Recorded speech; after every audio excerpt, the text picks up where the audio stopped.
And Jenna, I'd like your thoughts on this and also the likely impact of those changed perceptions. Like Angela said, being based on a show that isn't exactly a documentary. We've got a scene here of where the Queen apparently dreams of Tony Blair becoming king. Take a look at this. Many had been unable to imagine life without Elizabeth II. But after almost 50 years on the throne, it's out with Queen Elizabeth and in with King Tony. New Britain has a new royal family, the Labour Party.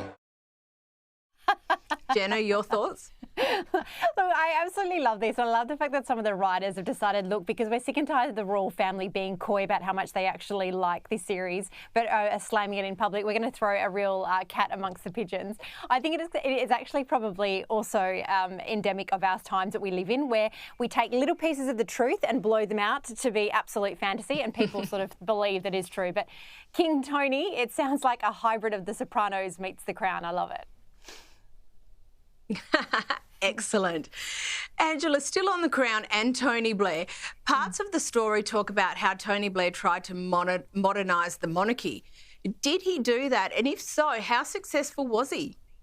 Such an interesting question. But firstly, Jenna, I hate that scene. I absolutely loathe it. It's totally jumped the shark for me. Yeah. But to your question, Caroline, yes, he did modernise it. And I was in Britain in 1997. I have never witnessed a general election like it. And I've lived in New Zealand and Australia and the UK and witnessed, a series of elections. Tony Blair coming into power in Britain in 1997 to that song, Things Will Only Get Better. Yeah. It brought about Cool Britannia. That was the sort of axis of power between this young, youthful, sort of strident government, and that was very much at odds with the way that the aristocracy and the establishment worked. So there was this huge conflict already at play between monarchy and this modern new government. Then, of course, Diana died later that year, and Tony Blair and his right-hand man, Alistair Campbell, who was a former journalist, very much instructed the Queen, and gently, of course, because she was the monarch, as to how to manage that situation, which we saw depicted so brilliantly in the movie The Queen, which of course was directed by the same person as The Crown. Yes, he was influential. To the extent that the Queen was worried about her standing, I honestly don't believe that. But Britain was different, and because Britain was different, the monarchy had to respond to that. And we are still seeing that now. As social media changes the way that we see the monarchy, the royals are having to respond to that, and they're doing it very well. They're very at the forefront of social media and using those channels to transmit their own messages. Yeah, absolutely. That's actually a excellent observation, Angela. Jenna, the Sussexes' purse strings appear to be tightening. There are rumours that Meghan wants to reunite with the royals and live at Kensington, but only part-time.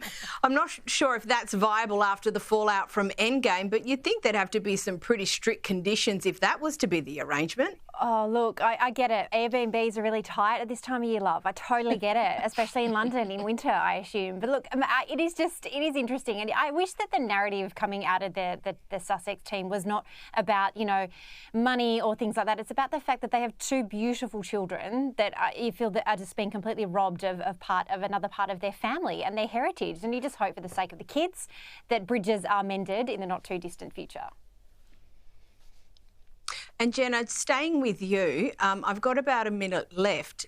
Camilla is launching her own podcast. How good is this? I will be counting down the days. Now, Camilla, as we know, is an avid bookworm. We saw it through the pandemic. She regularly put out reading lists of which she was getting into. And I love this. I think she's got the most beautiful, really husky voice. And I love looking forward to that being in my ears. But I'm looking forward to what the Queen Consort is reading, and some of her famous friends like Dame Judi Dench and whoever else are joining her for book club. It's going to be great. Tune in.